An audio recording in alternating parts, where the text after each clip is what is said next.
ងច្រៀងរៀបចំពីប្រវត្តិការអប់រំនៃកម្ពុជា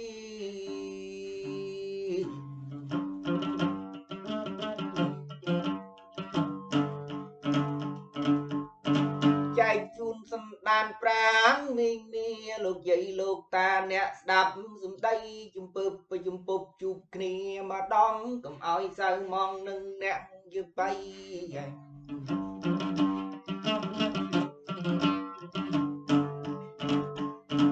លបកែកំសាន្តញាតសន្តានពីរឿងរួចហើយណាម្ចាស់ថ្លៃថ្ងៃនេះលើកលៃអំពីជាបៃប្រវត្តិសាស្ត្រ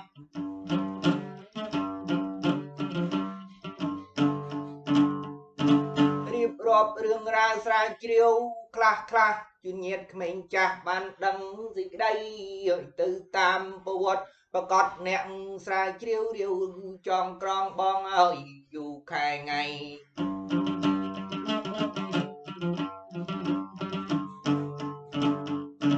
ទៅប្រវត្តិអប់រំខេមរាបុរីតាមកាលសម័យដូចតទៅ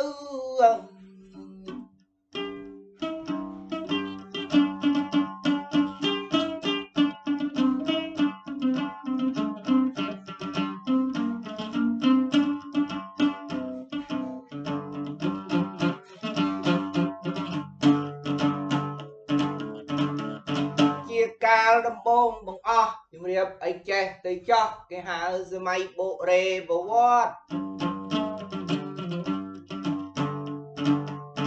បុរេសំប្រែឲ្យប្រកាសជំរាបសន្តានហើយបងប្អូនពាក្យមកបុរេគឺប្រែថាមុនសន្តានបងប្អូនបានដឹងដែលអី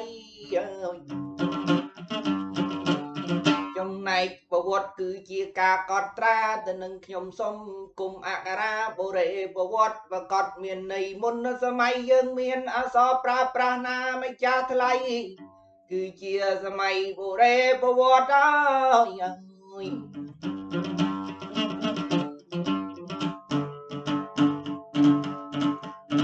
យើងក៏បានការកំណត់កត់យកសតវត្សទី1ញាតិហើយជាសម័យដ៏បវរយើងមានអក្សរប្រើប្រាស់ដែរមុនសតវត្សទី1សន្តានញាតិហើយមិនមានឡាយកត់ត្រាទេ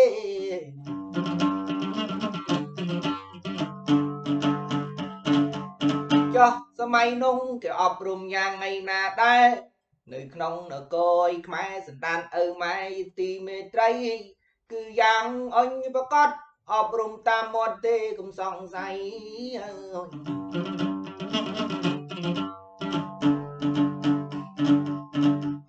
ណែនាំកូនចៅគិតទៅអំពីអ្វី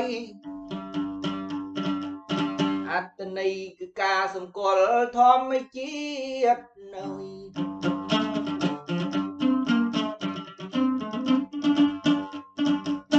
ឲ្យសង្កេតមើល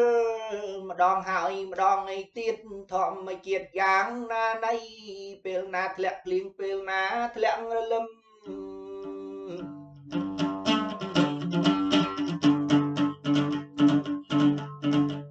អញសង្ឃឹមអីធ្វើការកែច្នៃ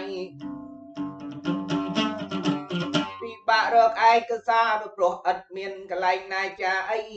ដល់ចឹងអ្នកសិក្សាសន្និដ្ឋានថាมันមានការអប់រំផ្លូវការអីនេះហើយសម័យបុរេប្រវត្តិហើយ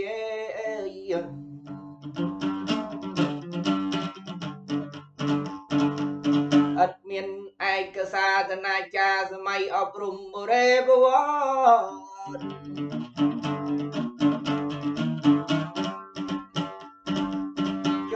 ដំណរតប្រកាសចូលដល់សម័យប្រវត្តិសាស្ត្រណាម្ចាស់ថ្លៃសតវត្សទី1សន្តានញាតិដែរជំរាបឲ្យចំសម័យនគរភ្នំមិនសង្ស័យ6សតវត្ស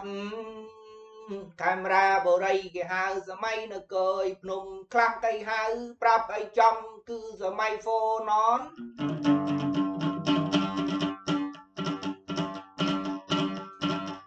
ស มัยละอมันเป็นอับออนสมัยโฟนอนนุยังนาไม่จักไกลไทย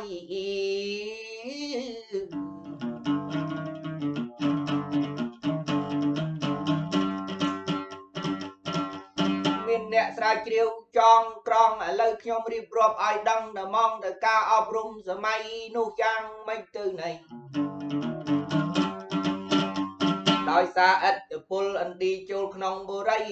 សន្តានណាយតាយាយយើងប្រើភាសាអ្វីនៃហៅថាសំស្ក្រឹតការអប់រំសម័យឯនោះបើតាមការពិតរៀនភាសាសំស្ក្រឹតអង្គរាតាមលទ្ធិនៃព្រហ្មញ្ញសាសនានិងពុទ្ធសាសនាឲ្យមិនសង្ស័យ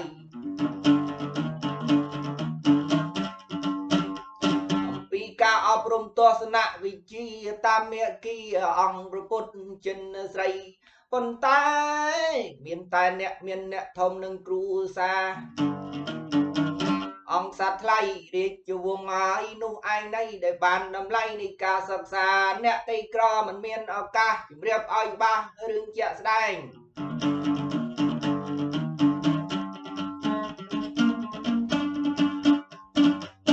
ឯការអប់រំសម័យនោះឯង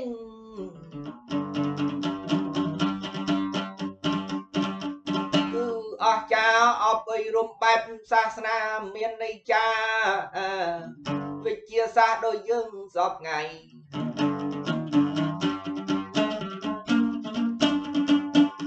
ក្រោយមកទើបមាន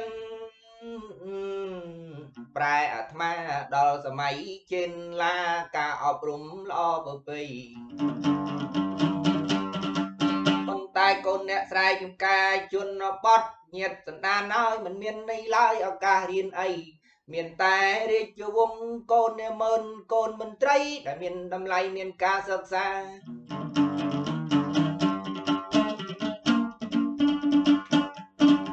កម្មវិធីរៀនពេលនោះណា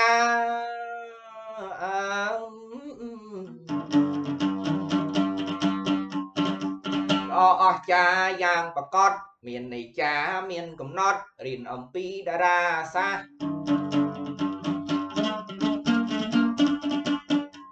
ទស្សនវិជ្ជាពុទ្ធសាសនាព្រហ្មញ្ញទសាសកេស្រាយ៉ាងច្បាស់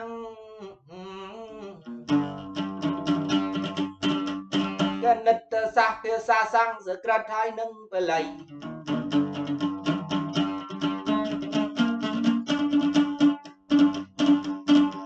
មានសិក្សា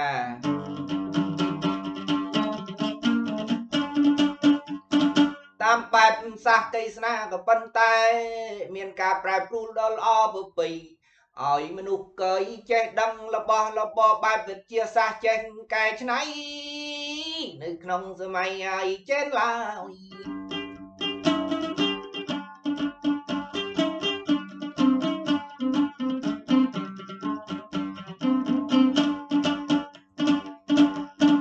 ចឹងហើយញាតតែហើយមិនមែនចៃដន្យឯណាដែលកាមេរ៉ា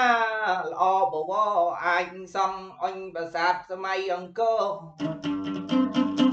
ល្អស្របយ៉ាងច្បាស់ទៅតាមវិធីនៃតារាសាស្ត្រ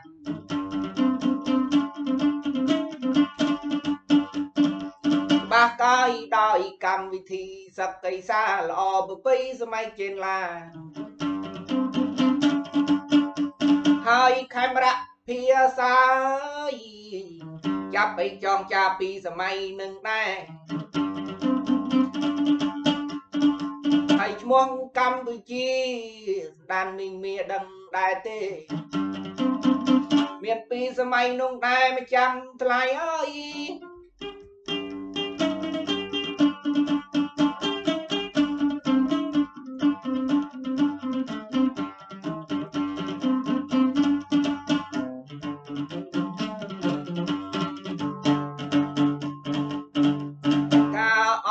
សម័យចេនឡាល្អអស្ចារ្យរីកចម្រើនមិនឈប់ពេកឈរ ប៉ុន្តែក្រោយមកប្រទេសកើតទីវឹកវអុញនគរក៏មានភ័យមានការឆ្លៀនពៀនអញទន្ទ្រានពីប្រទេសដទៃគឺនគរជ្វាលោកមីងលោកមាលោកតាលោកយាយចេនឡា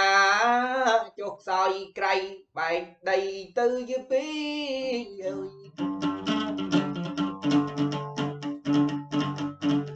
ខ្មែរចុះខ្សោយពេញទីចេនឡាជាពីរយ៉ាងសន្ធឹកទី1ចេនឡាដីគោកទី2ចេនឡាលិចទឹក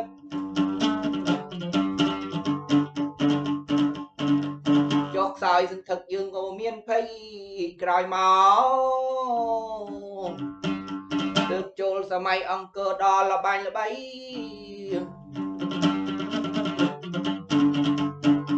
សតវត្សទី9ឆ្នាំ802ទេកុំសង្ស័យព្រះមហាក្សត្រទីថ្មីលោកបានកសាងឡើងវិញ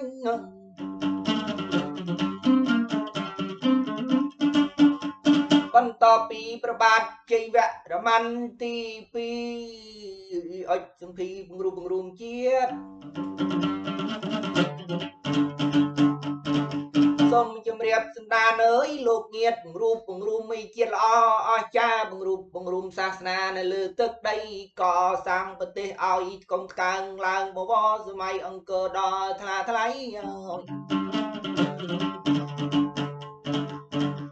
ច្រើនសតវត្សមិនមែនឆាប់អីសន្តានណាយតាយាយវិស័យអប់រំប្រែមុខមាត់ថ្មីយើងមានសកលវិទ្យាល័យតាំងពីសម័យអង្គរ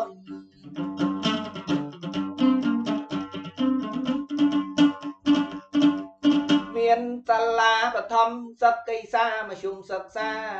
ដើម្បីឲ្យពួកកូនមន្ត្រីរាជការរាជវង្សក្សត្រាក៏បានរៀនដែរប៉ុន្តែអាណិតអ្នកចំការអីអ្នកកៃស្រែមិនបានរៀនទេញាតិកុំសង្ស័យ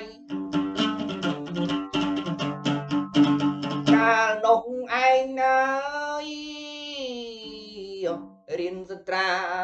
សាំងសក្រិតតីនឹងបល័យប៉ុន្តែគូសរសើរដែលយើងមានសកលវិទ្យាល័យតើយើងរៀនអ្វីអីខ្លះបើតាមឯកសារអ្នកស្រាវជ្រាវបានសរសេរច្បាស់គេថារៀនវិទ្យាសាស្ត្រក៏មានដែរទស្សនវិជ្ជា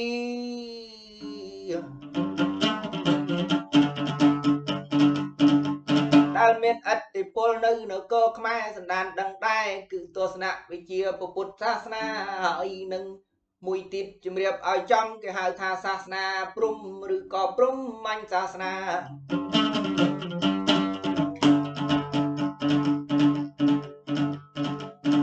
រៀនធ្វើសមាធិផងរា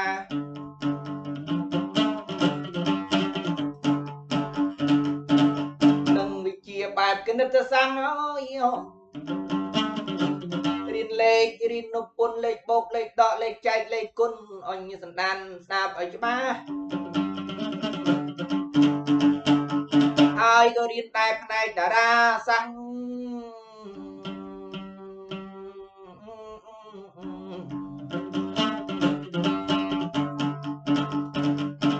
ពោអ្នកចេះណាស់នៅក្នុងលោកីមានឯកសារមួយខ្ញុំបានចាំតាមយនាមដល់លីសពថ្ងៃថាមានក្បួនយុទ្ធសាស្ត្រដែរម្ចាស់ថ្លៃដើម្បីយកជ័យក្នុងសង្គ្រាម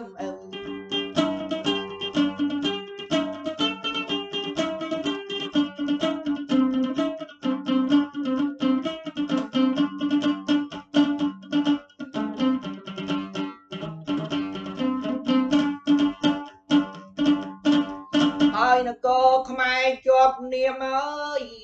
ឈ្នះសង្គ្រាមក្នុងសម័យអង្គរការពិតមិនមែនភូតផលក្នុងសម័យអង្គរជាប្រវត្តិសាស្ត្រដ៏ល្បីល្បីជំរាបឲ្យដឹងសពគ្រប់ខ្មែរជាចក្រភពធំពេកក្រៃមានការរៀ រីកចម្រើនលបាញ់ល្បីនគរដតីនៅជុំវិញខ្មែរយើងសពថ្ងៃជាចំណុះរបស់យើងទេ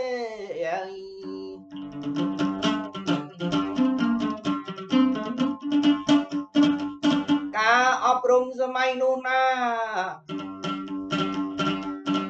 មិនន័យថាបានរៀនទាំងអង្គមានន័យតែពួកមន្ត្រីធំមានតំណែងឲ្យខ្ពង់ខ្ពស់អ្នកអីមាននូកនៅក្នុងបរិយមានពួកព្រាហ្មណ៍ឯពួកអាចារ្យពួកនោះឯណាគេបានរៀនសូត្រជាប្រងក្តីហើយពូជពងសត្រាមហាក្សត្រថ្លៃបានមានតម្លៃទទួលការអប់រំអើយ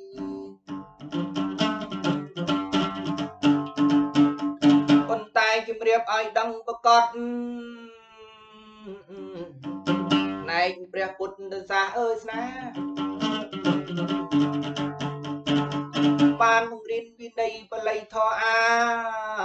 អញសត្រាអសរខ្មែរក្តីជំរាបទៅឲ្យប្រកបមាននៅតាមវត្តទេម្ចាស់ថ្លៃ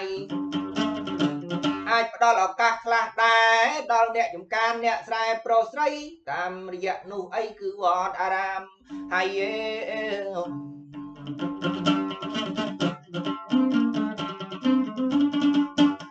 តាមរយៈនៃវត្តអារា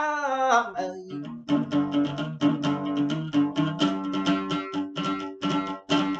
ការអប់រំជំរាបឲ្យចំបុរាណសម័យ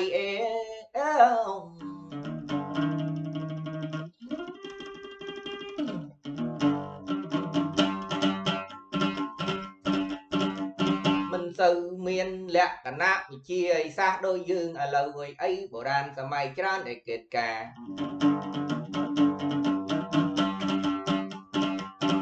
រៀនអំពីសាសកេស្នាកាត់ដីផ្ដាច់ឯណាងបានអី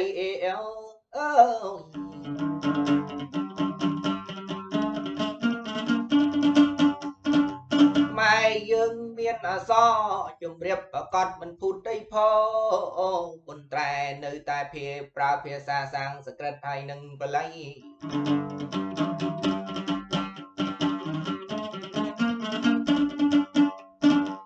ដល់ពេលសម័យអង្គរធ្លាក់ចុះយើងចូលដល់សម័យថ្មីនេះជាសម័យចាក់ទៅមុខគឺជាសម័យដែលនគរខ្មែរយើងឯងមានទុកចាក់ទៅមុខខ្មែរយើងបែកបាក់ហើយចាថ្លៃដោយសារអយុធជាគេខ្លាំងមហិកេមីគេចូលទន្ទ្រានឲ្យទឹកដី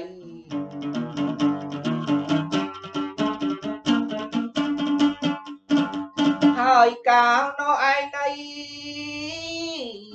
ចាក់ថ្លៃហើយអតិពលថ្មីគឺពុទ្ធសាសនាហិនយាន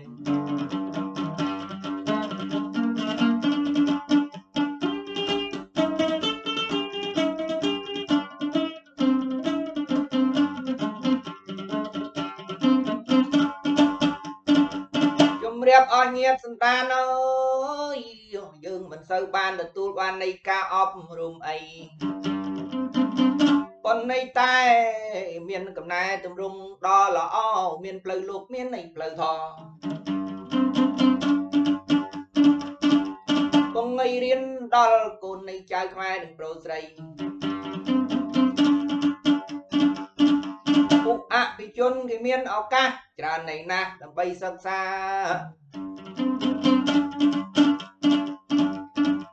ណាម្ចាស់ថ្លៃប៉ុន្តែប្រជាពលរដ្ឋតាយសាមញ្ញសូមជម្រាបអីចេះទៅវិញមិនមានឱកាសរៀនទេម្ចាស់ថ្លៃនៅក្នុងសម័យចាក់ទៅមុខជម្រាបម្ដាយឪពុកយើងមានន័យទុកយើងមានភ័យដល់ពេលអីចឹងទៅសន្តានម៉ែឪអាការអប់រំក៏ធ្លាក់ចុះបាច់សង្ស័យព្រះសង្ឃដើរទូជាអ្នក អបបីរុំកូនចៅនឹងប្រកៃស្រីរៀននៃធររៀនវិន័យរៀនបល័យរៀនសាំងស្រាវយាយ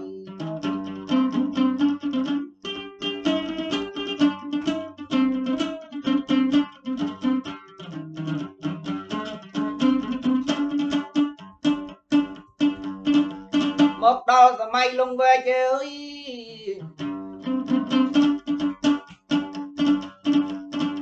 ក៏ទុកធំខ្លាំងអាណែកនគរខេមរាធ្លាក់ទៅចុះមានន័យស្ងៀមហើយស៊ីមចូលលុកលុយត្រួតដីត្រាប៉ុន្តែតែសម័យអប់រំសម័យឯងនោះណាខ្ញុំមិនគិតការថាគូសំដែរនៅក្នុងរាជវិចិត្ររាជាយកសន្តានហើយមី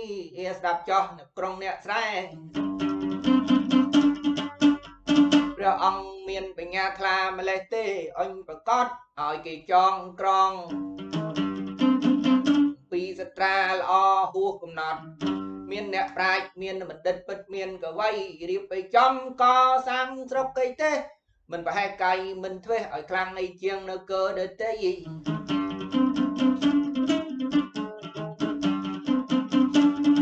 ប៉ុន្តែចំនួននៃនោះគឺមិនទាន់មានប្រព័ន្ធអប់រំជាផ្លូវការទេលោកតាលោកយាយអ្នកចេះអ្នកប្រាជ្ញហើយឯងនេះ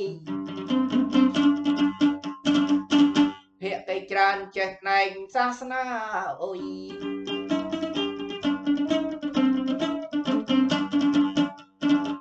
មានន័យរឿងនិទានខ្លះគេបានន័យចាថាណែព្រះអង្គឲ្យគេចងកំពីចងសត្រា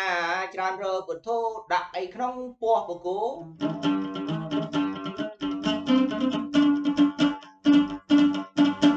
ច្បាប់ល្អបវរសេឲ្យបានច្បាស់ជាវិសេសយុទ្ធសាស្ត្រច្រើនណាស់ទុកនៅក្នុងព្រោះបកូណាលោកតាយាយអានឹងខ្ញុំក៏ដឹងពិតមិនពិតឬមួយក៏រឿងនឹងគេប្រឌិតឆ្នៃប៉ុន្តែតែនៅក្នុងសម័យលង្វែកបាច់ជ័យឆ្ងល់បាច់វែកញែកបាច់ជ័យនាំទៅវែងខ្លីមិនខុសពីសម័យមុនដតីមិនមានប្រព័ន្ធអប់រំផ្លូវវិការអីម្ចាស់ថ្លៃហើយគឺអប់រំបែបសាសនាអើយ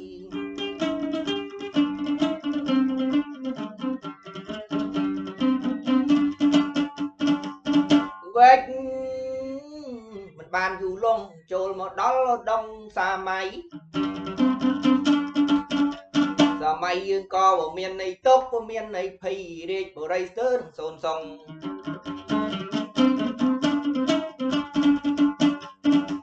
នៅក្នុងសម័យហើយអូដងអើ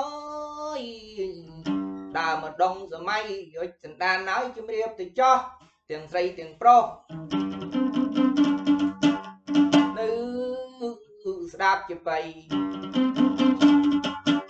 កាលនោះយើងបានបញ្ជូននិស្សិតខ្មែរទៅបរិញ្ញានៃប្រទេសដទៃដើម្បី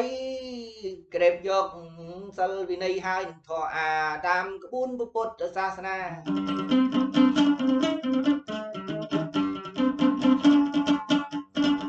មិនថាប្រទេសកៃស៊ីមឬក៏ប្រទេសដទៃដូចជាភូមាឬក៏ស្រីលង្កាក្តីព្រះពុទ្ធសាសនានៅឧត្តមសម័យ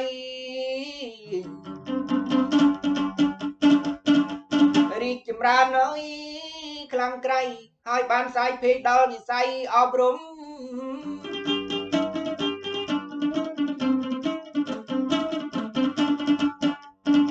បើចង់ឲ្យកូនចេញប្រកាស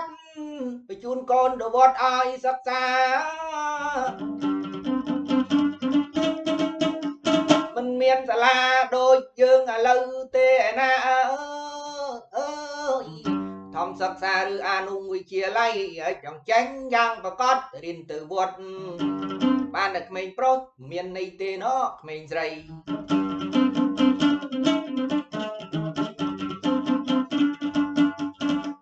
អ្នកដែលចេញពីវត្តអារាមតាមការគិតគេហៅថាណែនទេ ច្បាប់ខាងវិន័យរៀនឲ្យចេះអស្ចារ្យពីស្ត្រាដល់ទៅ3ស្ត្រាច្បាប់ក្បួនជូនស្ត្រាល្បែងស្ត្រាទេសឲ្យចេះជាក់ស្ដែងនេះងាយហើយស្ត្រាទាំង3អ្នកដែលបកកែអស្ចារ្យចេញពីពុទ្ធសាសនាណាម្ចាស់ថ្លៃអើយ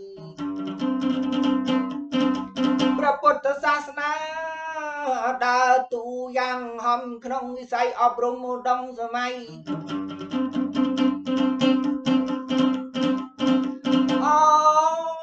អូញាតហើយម្ចាស់កៃថ្លៃសម័យនោះក៏មានការរីកចម្រើនគូសំដែរនៅក្នុងវិស័យអប់រំរបស់កៃខ្មែរក៏ប៉ុន្តែតែនៅកោខ្មែរធ្លាក់ទៅក្នុងកណ្ដាប់បេដៃជូននៃសៀមជូននៃរួយូនជូននៃជាប់ខ្នោះឬខ្លួនក៏មិនរួយអីហត់ទៅពីឧត្តមសម័យចូលដល់សម័យថ្មីហៅសម័យអាណានិគមនិយមបារាំងអើយ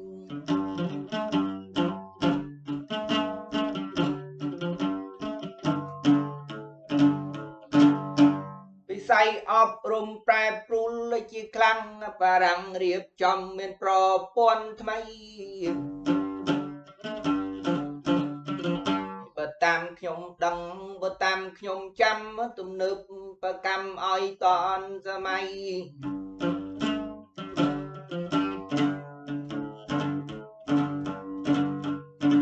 មានសាលាបឋមសិក្សានិងអនុវិទ្យាល័យប៉ុន្តែមិនទាន់អីមានមធ្យមសិក្សាកម្រិតទុតិយភូមិហើយ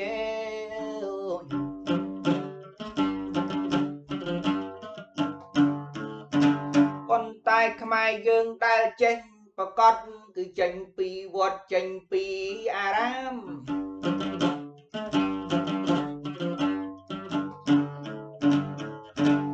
បារាំងគេកត់ទីគេចំណាំថាយកប្រើការក៏មិនកើតទីអីបានជារៀបចំប្រព័ន្ធអប់រំឲ្យបានល្អហំក្នុងលោកីឲ្យមានសាលាសិក្ីសាកុមារាកុកៃមារីអីចឹងហើយបានសពថ្ងៃសាលាក្បែរវត្ត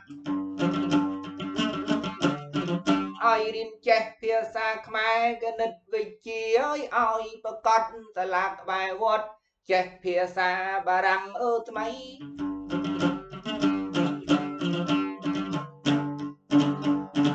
អ្នករៀនចេញពីអារាម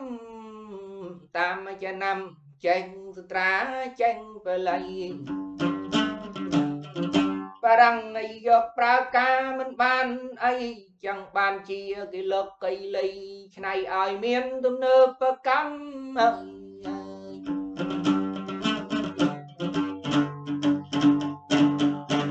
ឥឡូវឯត្រង់នេះខ្ញុំក៏ចាំចំណាំថាភាសាខ្មែរស៊ើបាត់ហើយ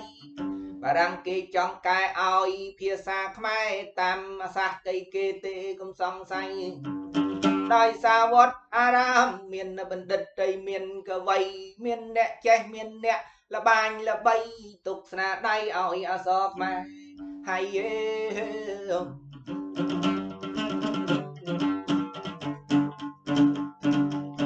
យ៉ាងបានយើងមានអសរខ្មែរសរសេរចាដែរដល់រាល់ថ្ងៃ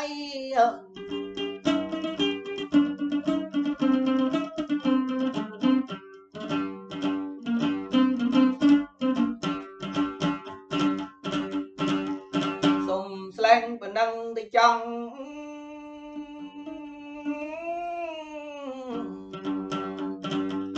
សន្តានស្រីប្រកុយសុំបណៃ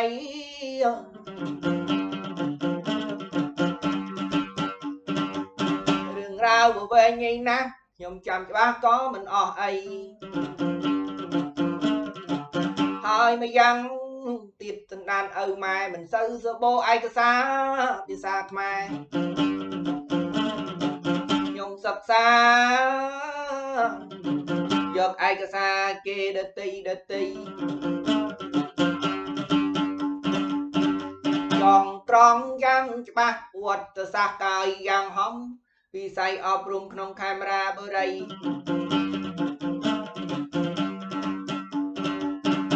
មានពេលទំនេរសាជាថ្មីខ្ញុំមិនចំណាប់ចាប់យកជាបៃស្ដែងស្ដីបន្តទៀតបន្តពីសម័យអប់រំអាណានិគមនិយមបារាំងហើយ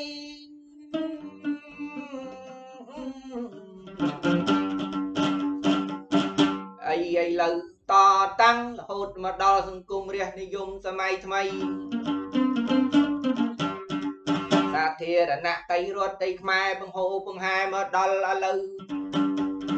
បច្ចុប្បន្នអើយសពថ្ងៃ